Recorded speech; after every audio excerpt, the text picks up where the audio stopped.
Hello, everyone. Welcome to, I believe it's episode 4 of the Space Madness podcast. I'm really excited about this one because we have a really interesting guest and his really interesting connection to a big part of space history. I mean, really the big part of space history. And I look forward to exploring that. Now, there's a link to a video to a YouTube video in the notes for this show. I recommend you pause and watch that first because it will be basically what we discuss. My guest today is Peter Layton, who is a cybersecurity professional, a lot of experience with the federal government. But that's not the main reason we're here to talk. He has a truly unique personal connection to the Apollo program, and that's what we're going to talk about it. So Peter. Hello, Jeff. Thanks for having me. I appreciate that. Yeah, my tie to NASA is definitely one through my family. That it's kind of a legacy item that is sort of just come to light within the last couple of years, just because of everything that's been going on and the introduction of technology and the ability to view anything, anywhere, anytime. So I'll give you some background. My parents moved here from the Los Angeles area back in the early 60s. My dad wanted to do his public service, so he came here to work for the Johnson administration, actually the Kennedy administration, of course, with Johnson moving into the position after the assassination. My father took on the deputy role in the press secretary's office, and was a speechwriter and basically in front of the camera here and there. But one of the things that my dad always had a passion for was aviation. You know, he's a little bit older, so he's seen it from the beginning. He grew up in Brooklyn where there were horses still in the streets, which makes it quite ironic about the story I'm about to convey. Wow. Which is interesting. So, back in 1968, there was a lot of turmoil going on. There was a lot of things. Martin Luther King had been assassinated, and Bobby Kennedy had been assassinated, and there was war going on. There was a lot of unrest everywhere. The country was really going through a lot of turmoil. The world was, and it was right in the middle of the Apollo program. And to put a politics aside, because it wasn't politicized, it was basically where the country came together, and we were in a race to get on the moon. And part of that was put guys into space, into orbit, and to sort of explore that first uh, entry into the space world. So, come Apollo 8, it was very interesting. It was the first time that pictures had been actually taken of Earth from the moon. Mhm. It was quite significant. And back in at Christmas time, it just so happened it was coinciding with uh, this very entry that I'm going to talk about, where at Christmas the astronauts pretty much read to the world. And at that time, space travel was so new that when there was somebody went into space, the world was watching. Nowadays, it's almost too commonplace. The rockets are going off all over the place. Nobody cares unless there's an accident. Well, the good news here is that it was Christmas Eve, and the president knew that he had to have somebody up there say something to the world. And as my father would say it, I was approached by the president. Well, my friend was approached by the president, who eventually got to me because I was a presidential speechwriter. And he basically, said, "Look, I don't want these guys up there to get this wrong." So they basically asked my dad to really write something that would be profoundly simple, generic, and would affect the world. And my father and my mother are from different religious backgrounds. My father is Jewish and my mother was Catholic. So again, my dad literally was looking and searching for the right words. How do you find the right words to tell the world, especially at that time of the year? Well, and Uh, and the alongside the first images of the Earth from the moon. I mean, what of course, the first time anyone had ever seen that, let alone everyone. that was quite profound. and it was and you'll never forget those photos. I have them on my walls, and the thing about it is that my father was a professional writer, and the problem is that he was just stuck. He didn't know what to do. He was like, wow. And I remember, part of the video that you mentioned shows my dad in the kitchen, and he's sitting there with his typewriter, and he's got balls of paper all over the floor, because he just rip it out and he couldn't figure out what to do. So he actually had a Bible, a Gideon Bible, that he basically told everybody, I stole this Gideon Bible from a hotel, got a lap or two. And he was looking through the Bible to figure out what the heck he was going to do. So my mother came meandering in because, my dad was up late as usual. And she said, my father told her what he was trying to accomplish. And she said, honey, you're looking in the wrong part of the Bible, because he's a Jew, and he basically was looking in the wrong part of the Bible. So she goes, go to this part. And he flipped it over, and there it was. It said, in the beginning. And that's really where it all began. And he chose that passage for the astronauts to read. And post that, my dad wrote, good luck. And, good luck to all of you on the good earth. He added his own ad lib at the end. But, the most profound thing was the reaction. They, back then, people would actually write the astronauts. Well, today did they even mention that? No, nobody writes to anybody anymore. And he said, we even had somebody write to the astronauts saying how important that was to read that to the earth, because it was politically agnostic, and it really was preaching really a good message, that we all should be one planet. When you leave the bounds the bounds of our atmosphere, we all are Earthlings. We're Yeah. not Russians. We're not Chinese. We're Earthlings. And I think what he really wanted to do is make it that we are all one planet, and we should all respect it and be as one as a planet, so to speak. And what a wonderful thought of looking through at least two-thirds of the major faith histories, for something unifying to say.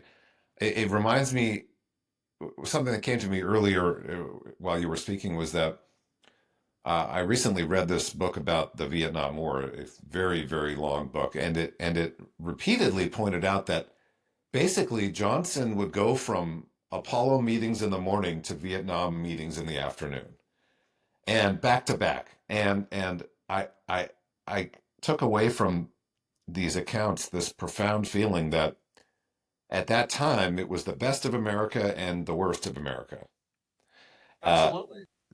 intertwined and simultaneously. And so for your father to try to send a message to the world from that position and that conflict, to put it generously, that I'm sure much of the world could read it, through that lens, is really, really quite amazing.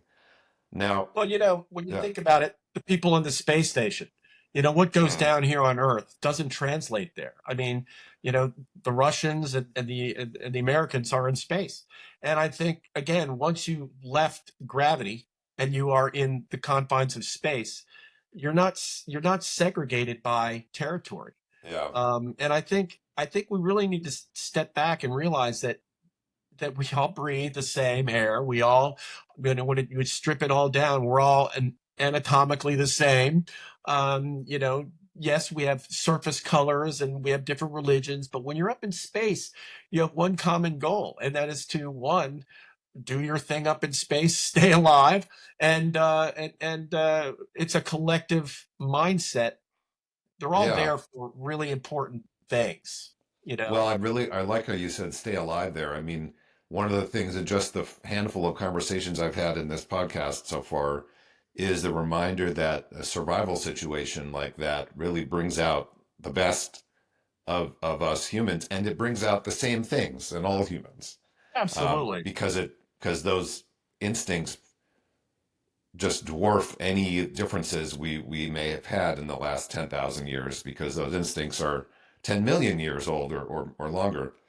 Now, I want to well, first I want to shout out the gym 202 Strong, Peter, where you and I met. Yeah. Because that place meant a lot to me when I lived in Maryland, and I'm glad to see it thriving. But I wonder what it was like for you to grow up with that um, as part of your home. I mean, at what age? How old were you when you realized your dad had this job? Regardless of whether he was talking about Apollo, but like, what was it like to grow up with your father as part of that administration? Yeah, that's a really good question. It's only been within the last, 25 years, 30 years that I really sort of, grasped the idea that dad was what he was. When you grow up in this area, it's not what you know, it's who you know. My dad left a very good career in Hollywood to do his public service. Well, Mm, he gave up a lot of earning potential. But at that point in life, it was a good thing to do your public service. Now it's almost you can't pay somebody to do public service. mm, So things have really changed. My dad was very passionate about making sure people knew things and mm. information was disseminated to them because people want to know. And I think my dad was politically agnostic. He worked for all the way from the Johnson administration all the way up to the Reagan administration. And I do recall when he went into President Reagan's office. They were old friends back in the Hollywood days when Reagan at that point was Really? part of the. Oh yeah, they were friends because Wow. he was head of the Screen Actors Guild and he was governor of California. So he said, Joe, you are a testament to the country. You've done a great job. But you know what? Did you ever think this was going to happen? My dad's like, no, Mr. President, I didn't even think about it. I'm sure you played one on in the movies, but I never thought you'd be here. And they Wow. shook hands, and he sent a very nice letter to the family saying we should be very proud of my father for doing his public service. So, and that's the way politics should be. And now it's a very different time. But growing up here, I didn't really realize what my dad did.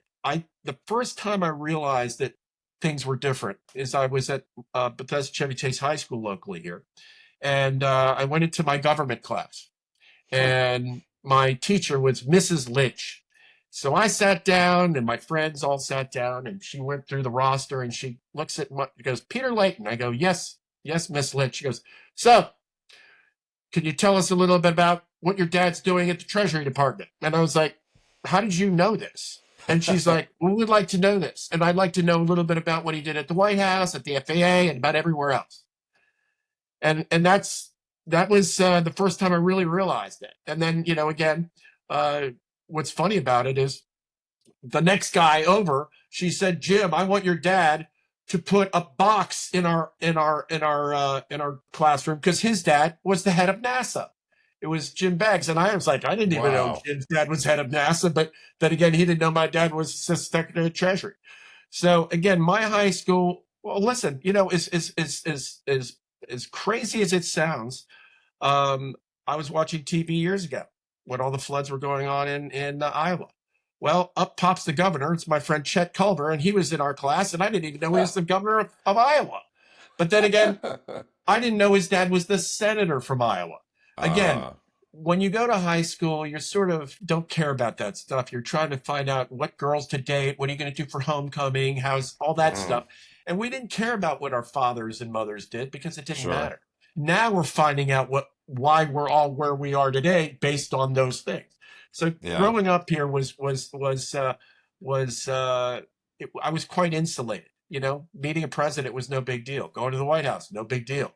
It's a big deal. Now I do it, and I'm like, wow, this is the most powerful place on the earth, and I'm inside these gates. So evidently, I'm vetted enough to be here. Um, but again, it's an honor to do that. So I think the cool part about growing up here is being in the know. And again, yeah, my dad rescued me a few times growing up, as parents do. Um, Mm, but I think again, it's a different perspective, and it was a fun place to grow up because we really got a formal education without having to go to school. Sure. It was kind of cool. Well, that I think was one of the things I take away the most from my time in DC was just, I mean, I was trying to get stuff done, so I was forcing myself into situations and places, but I'm really grateful that I got to see how the federal government works at some level. Um, Yeah. and my professional goals at the time made that inevitable. So it's hard to imagine growing up there. Now, you how old were you in 1969? Well, I was 5. Do you remember watching the landing? Oh yeah, I mean, I was with my parents. I mean, we were sitting there watching the whole thing, and my dad was trying to explain to me how important it was. Mhm. And obviously because he was involved in the Apollo program, and actually, Yeah. so he's also the one that fed. He also fed the dialogue to Neil Armstrong. Believe it or not, he was very instrumental in making sure that address was made the way it was. So a lot of people don't know that. It's Wait, funny. Helen Thomas, which address specifically? one small step for man, one giant Oh, leap for that mankind. he Oh, wrote that? that well, he wrote it, and I believe he collaborated. So I heard it from Helen Thomas, who used to be the Mhm. woman who sat in the front row asking the president all the first questions. When my father passed, she came up to me and told me, she goes, your dad not only did the Apollo 8 piece that was very well uh, uh, uh, put out there, but he's part of the one small step for man, one giant leap for mankind. And I Wow. go, that's new to me. So, Yeah. and again, something that everybody in the world has heard, and the fact that it Yeah. somehow comes back to my family, I mean, it's really a legacy that it's kind of an honor to know that. I mean, it's part of history that can't be repeated. It's one time only, and bam. Yeah. Well, and I imagine if I live long enough to see someone land on Mars, um, although it may well be in Chinese, but if it's not in Chinese, it will probably reflect back to that line from the surface of the moon. And maybe it will, even Yeah. if it is Chinese. I just won't understand it. Well, I don't believe that we're going to be sending anybody to Mars. And the only reason I feel that is because at the Uh, current times, if there's no return on investment per se, nobody's going to invest $1 trillion to get anybody to Mars, especially with the idea that it may be one way. Getting somebody to sign up for that, I'm not sure there's a lot of people that want to do that. I think we need to work on the moon first, and then we yeah. can go from there. I mean, again, I've watched a lot of shows as it relates to how we would do what we want to do on the moon. And I know that there's a company that I had looked into, and they're looking to take, rather than taking stuff up to the moon to build, Mhm. they're trying to Mhm. figure out how to utilize the resources on the moon to build, and Yeah. that's through 3D printing. And Yeah. that's really what I believe is going to be the way in which we're going to do things up there. Again, you know, everybody who's in space is a cruel place. Yeah. It wants to kill Well, you.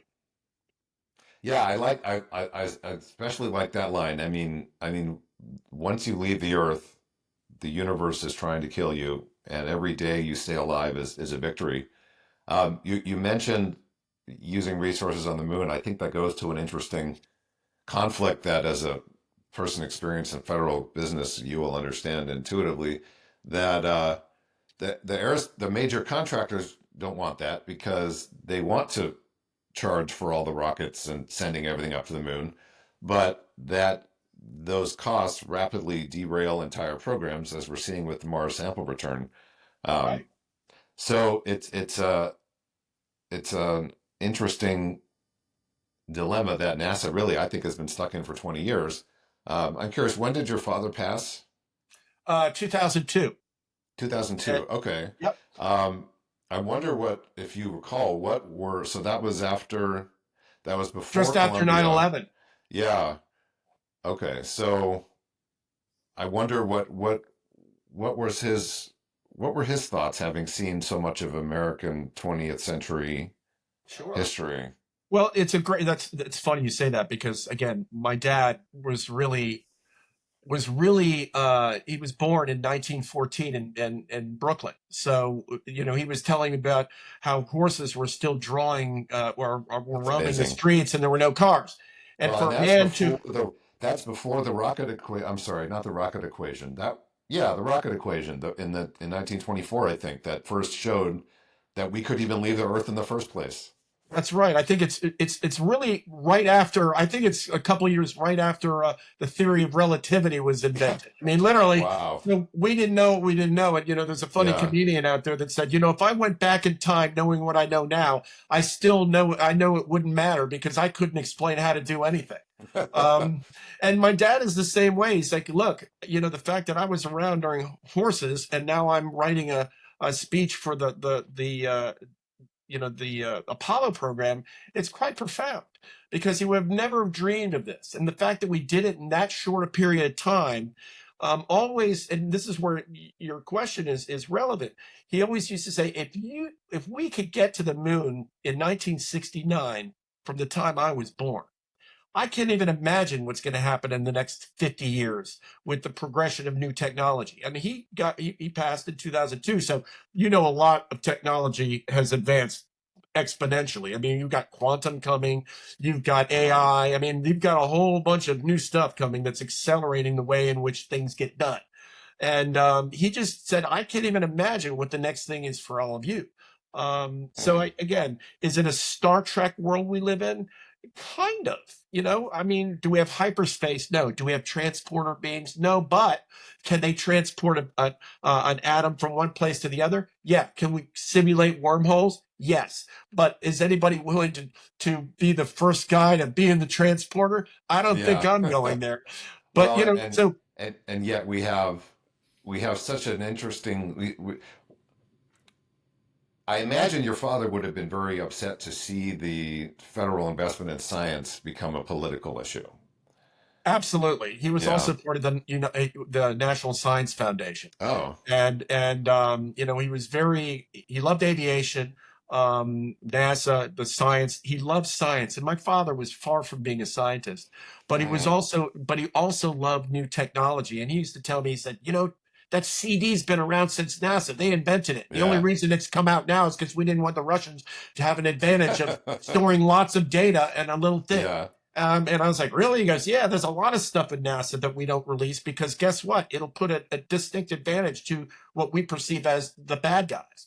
Yeah. I mean, look, it's sort of relative, and now nobody knows what a CD is. I mean, what the heck is that? I mean, how Yeah. quickly that died. I think I have a pack of blank ones over there because I had to make a Windows install disk a few years ago, but I only used one of them, so there's like 19 left. Yeah, I often think about that what about that period after World War II made things like Apollo possible? I mean, it wasn't just I feel like it was the memory of World War II, the fear of the Soviets. I mean, this is not a novel or a profound insight, but those investments from World War II made all of that development possible for decades.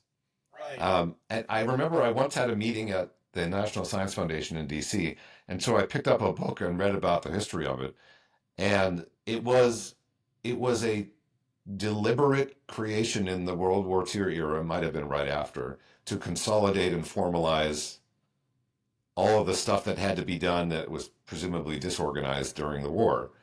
And so many different things contributed to enabling Apollo and Well, uh, remember, yeah. after World War II, remember the Germans were very advanced in rocketry, and they created the ME 262. I'm an aviation buff myself, where they created the first jet fighter aircraft.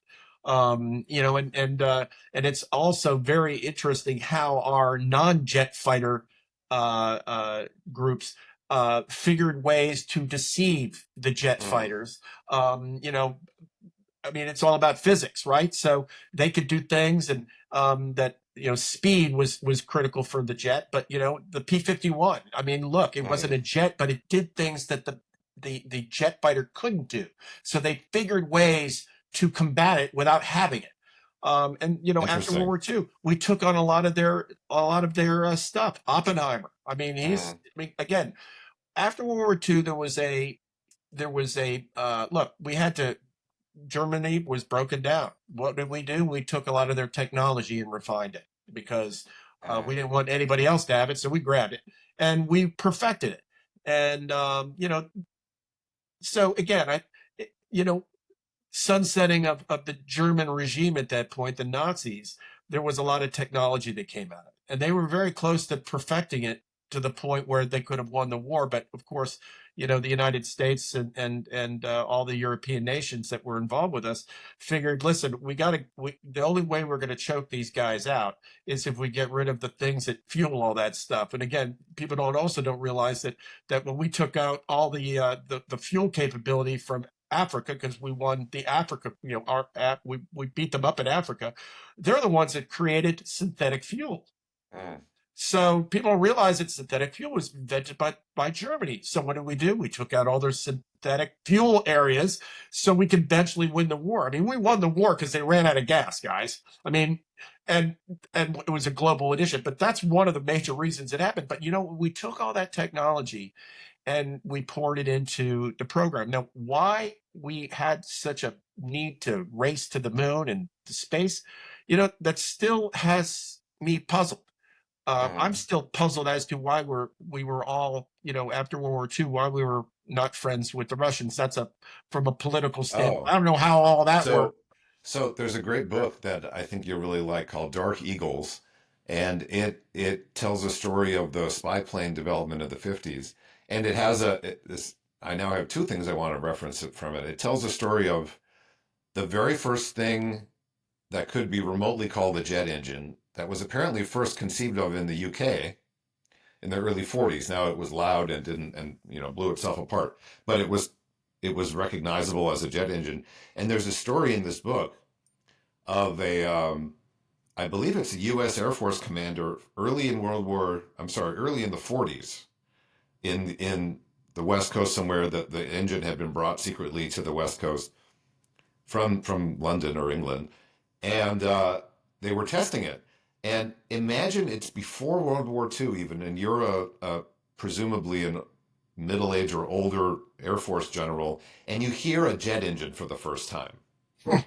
And the way it's described was this a sound that no human had ever heard before, even louder than sustained cannon fire or whatever you can imagine from previous conflicts, tank fire, but this deafening, rumbling, unstable jet engine flying overhead in the desert in 1942 or something.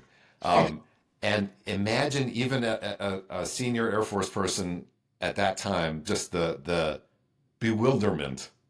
You're used to hearing propellers.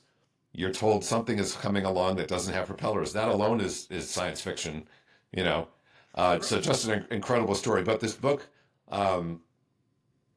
also talks about basically the day after V-Day, we started spying on the Russians, Right. or at least it was accelerated. That basically there really was no pause between World War II and the Cold War, Yeah. Yeah. and And I always that. wondered why the Cold War even happened, because we just beat up a, a, Mhm. a nation that tried to take over the world, Yeah, and I just don't, to me, I'm so, look, I hate politics in that sense, because, look, we all have kids, and, the one thing that I want my kids to do is grow up, and I want them to experience life without wars and all that stuff. And, the whole idea is, why can't we all just get along?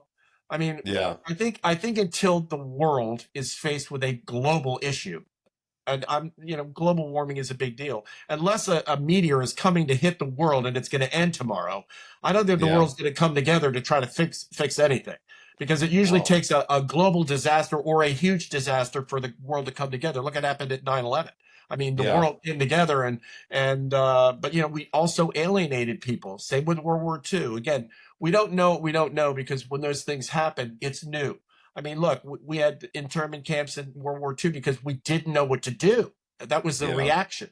And then, of course, 9/11, we did the same thing. And of course, we combated it, of course, when the president went to a mosque and said, look, guys, as much as World War II it is, I'm not going to let that happen here on my watch. And I think we learn a lot, but I think that was a profound statement, a profound thing that happened during 9/11. But I think it's going to take a global issue, and again, not Yeah, global warming, but an asteroid that's on a direct collision with us that's going to end life as we know it, for us to motivate to come together. yeah, and it will be it will be really interesting to see. Not that I hope to be alive when such a threat emerges, but I mean, hopefully that will emerge hundreds or thousands of years from now. But Yeah. it'll be interesting to see a society that the information technologies make it so easy to believe what you want to believe. You know, how does a society communicate a risk like that when it's not microbial, where you literally can't see it? We can spare that obvious subject. But if there's an asteroid in the sky getting bigger every day, you know, and yet all of the information players that we have now, let alone in the future, are trying to spin it their own way.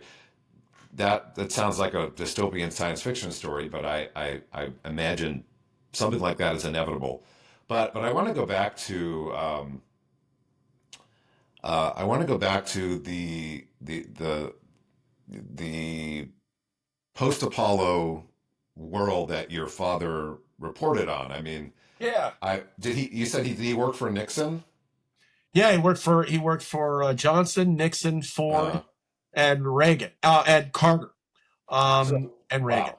So because one of the things that Nixon did was basically can the last three Apollo missions and kind of shut down the dreams of NASA that had at the time been planning to send Saturn V rockets to Mars and Right, right. things like that. Was he in? I mean, did he ever remark on those changes? It sounds like he was so committed to public service he might have kept his own opinions private. No, But you know, what do you no, think? it parlays itself into this. My dad was second in command at the OMB, the Office of Right. Management and Budget. So every year in our house, getting the new budget was like a big deal. It was like Mm. Christmas. And I was like, why is everybody so excited? You open the book and it's basically line item and cost for Yeah. whatever and I was like, God, this is the most boring thing. How are you so excited about this? We used to go down to the treasury and all that, Mm. load the whole back of the car up full of books and pass them out to everybody. I mean, that's kind of my Wow. world. And it was a big, exciting thing. And I didn't think anything of it. And I'll tell you exactly what it was. The reason it's all about money. People Mm. don't realize that, when everyone's like, God, NASA's so slow at putting this rocket together and sending it to, the moon to do all this other research. Well, people don't realize that the reason why there's trepidation every time they light the fuse on one of these things. Because if it fails, they don't have money to do it Yeah. again. They Yeah. really don't. So the Elon Musks of this world, the Jeff Bezos of this world, they are funding things that NASA couldn't possibly fund because they Yeah. just can't. It's not in the budget. How is it going to help humanity? Well, it'll help humanity in the back room. But again, like I said, who knew that the CD was created? Who knew that it was all the Yeah. things that NASA does is for our benefit eventually? Um, Yeah. Yeah. and And that's the stuff that's missing.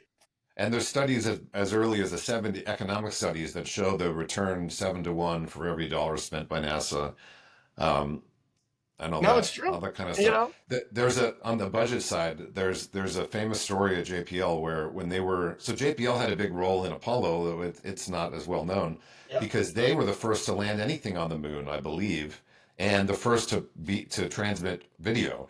And I don't remember exactly how many attempts it took, but it was 7 or 8 or 9.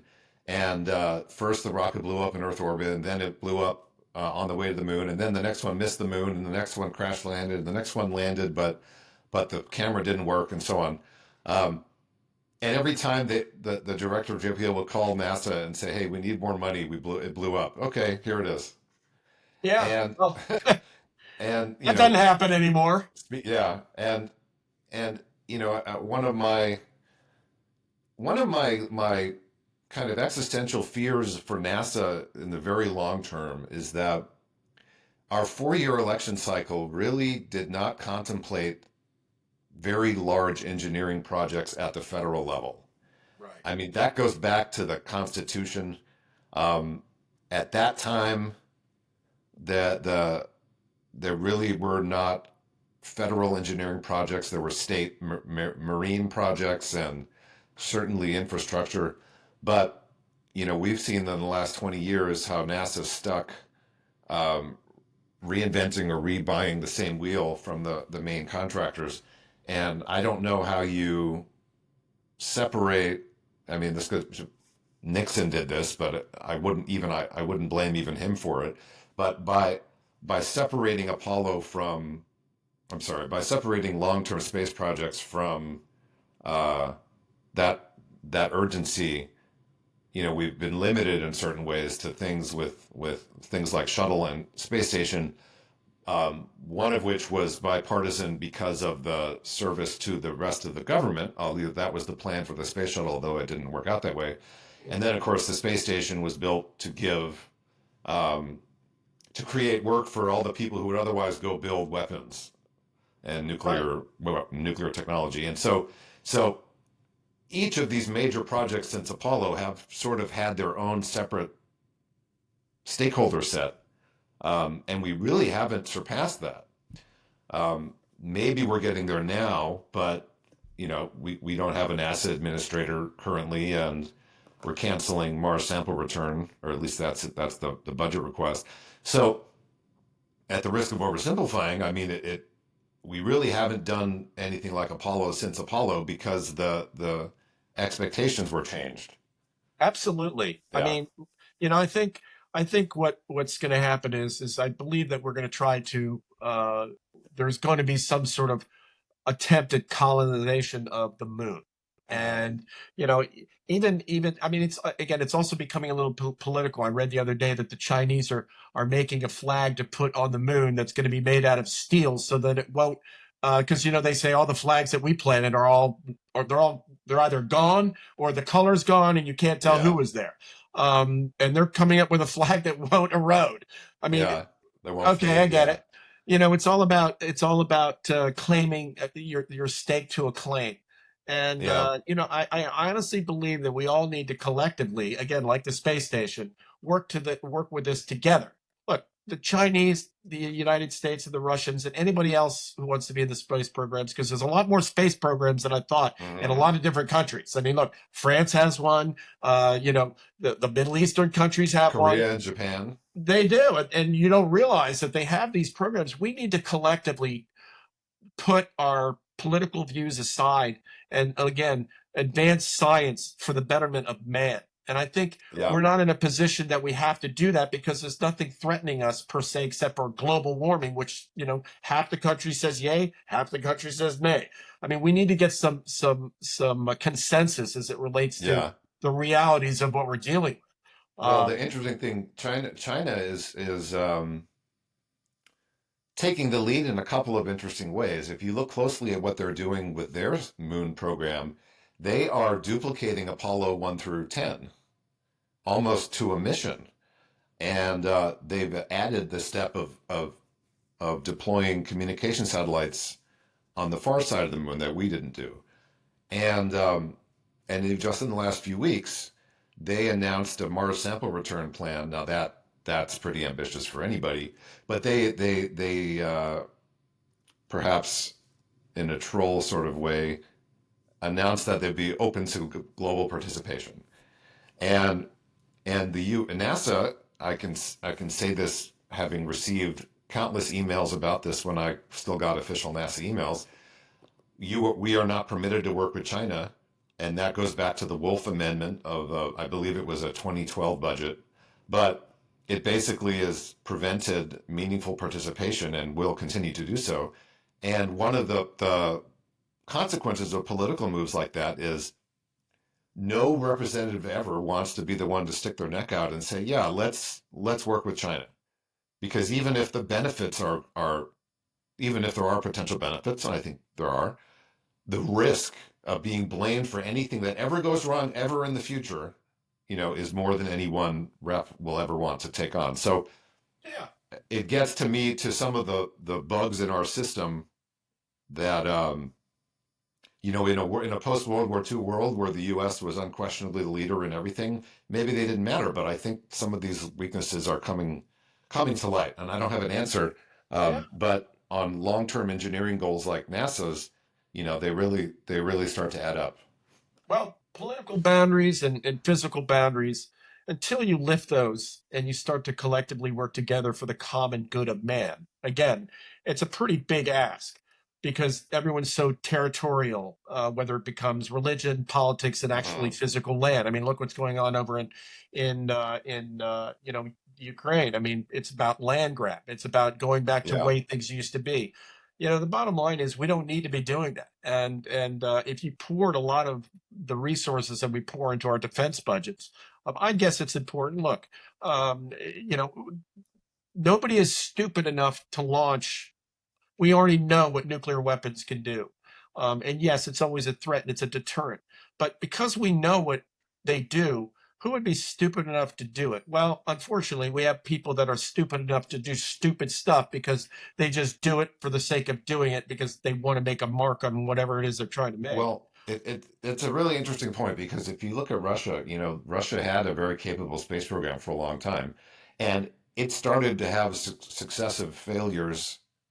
What a weird term. Successive, sequential It's an failures. oxymoron, isn't it? Yeah, yeah.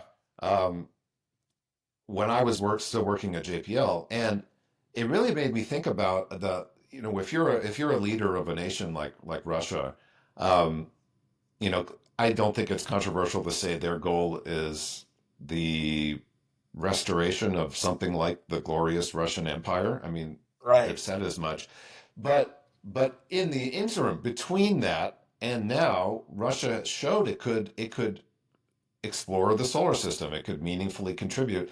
To me, if I were to put myself in those shoes, it's like what a shortage of imagination. Yeah. It's almost like it's like the conditions of the Cold War created this momentary singular focus outwards. Um, and we're still looking for that again. We're still trying to find um, those that urgency again. Um, I know you and I could talk forever, but I want to Yes, return we can. focus for the last 10 minutes or so. Um, Again to your dad's kind of wisdom and observations. I mean, Sure.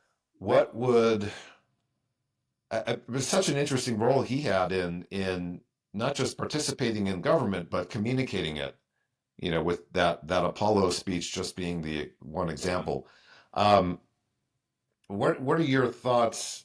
Where does your mind go based on your time with him? Through the last 10 years of his life, the '90s, the fall of the Soviet Union. All of that, whether related to space or not. Sure. Well, it's funny because some of the milestones in my life were profoundly apparent to him. Mm, Getting out of college, I was the first one to go to college and get out of college. By the way, my father never went to college, wow. and that was a milestone that he was very excited about. The Mm, first person in the family to do so. Then I got married, and then then I had three kids, and he was that was the most profound thing that he had ever experienced, being a grandpa. mm, um and he was a good father, but because of his job he was somewhat removed from me, and I would see him. I mean, we had a couple phones in our house. And when I was growing up, we had a white phone with a mm. big light in the middle, and it was the hotline to the White House. And he used to tell me stories about me picking up the phone and going, "Where's my dad?" And they would find it. And my mom would say, the White House operator would go, "All right, Peter, hang up the phone, hang it up." And funny stories like that I obviously don't remember. And when he was at the Pentagon, he had a gray phone with a red light on it. I could uh, literally find my dad anywhere in the world, anytime, if I really wanted to. And that was just part of growing up. But I think the things that he talked about. Look, on 9/11, he was in the hospital, and we were watching on TV, and he just looked at me and said, "You know what? This is your Pearl Harbor." And I thought that was a very profound statement. But he was right.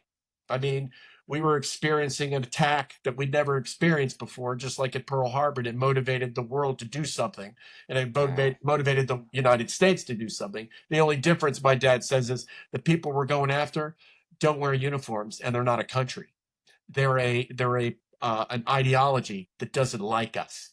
Yeah. And he says that's your issue. And then, of course, unfortunately, he passed away, shortly thereafter. But the thought of how technology was advancing so fast, he really said that we've got a lot of things going for us in the sense that technology was supposed to advance and make life simpler. He loved email. I mean, that was his favorite thing in the world, Yeah. because he could communicate with all of his friends without having to get into the car and do it. Yeah. And as a writer, I mean, that's his. I mean, that was. Yeah. And then, when he was at the Washington Post, he loved that too. He was the ombudsman, so he got to critique Really. all the writers that went to these elite schools when he didn't even go to college. So Well, I again, think on email, I don't want to stop that thought, but on email, is it true that Bill Clinton only sent 2 emails in his whole 8 years or something? well, yeah, and I think that's more than the current president. The tweeting and texting is a lot different.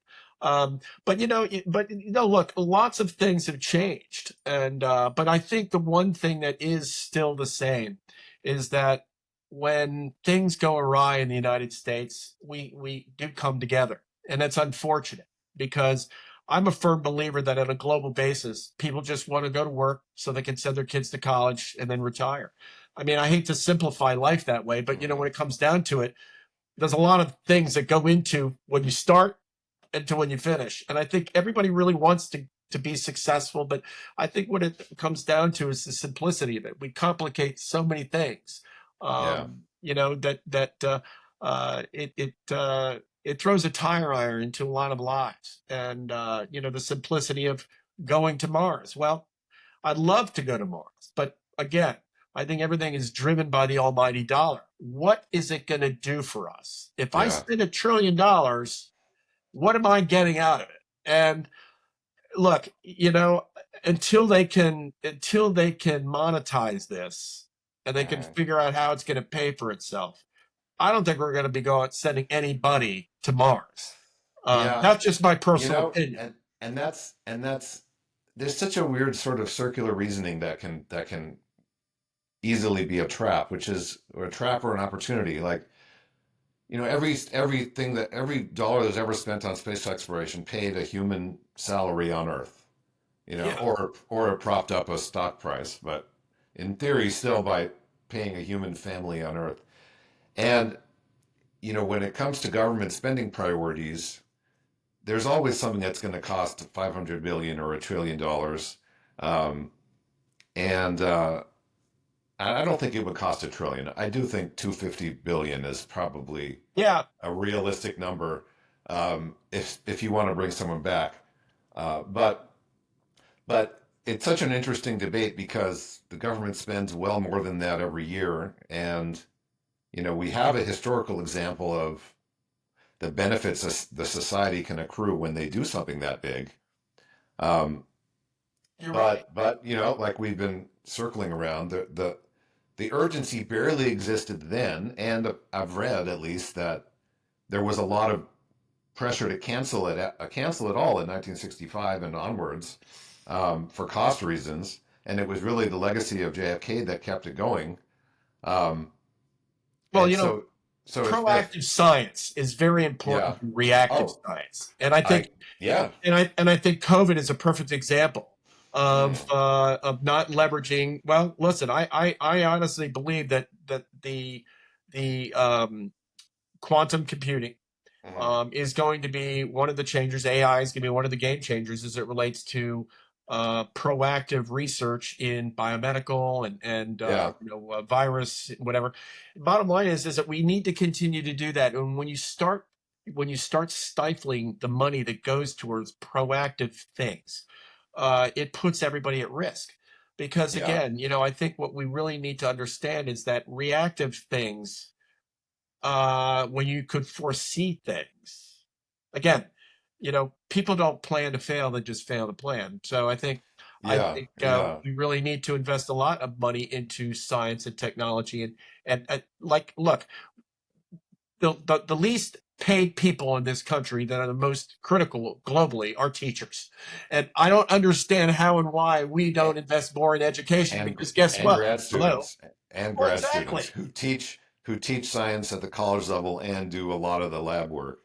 Yeah. Right. Now We're now I dumbing want to go ourselves look down. up now I want to go look up how much inflation adjusted, how much they were paid in the 50s. Oh But gosh. yeah, I think that's a to close here. I it's rare to hear about a public servant story like your dad. You know, it and there's still more questions I could ask, like how he even got the first job that took him to DC in the first place.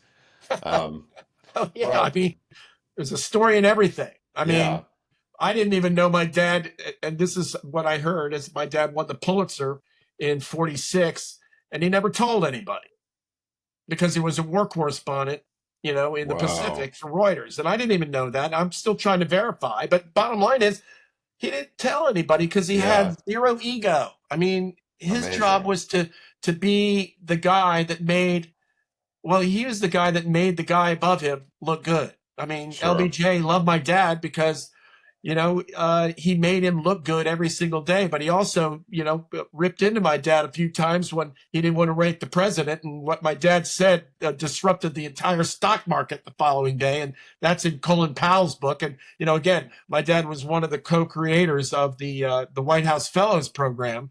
And Colin really, Powell was what my dad was Colin Powell's mentor.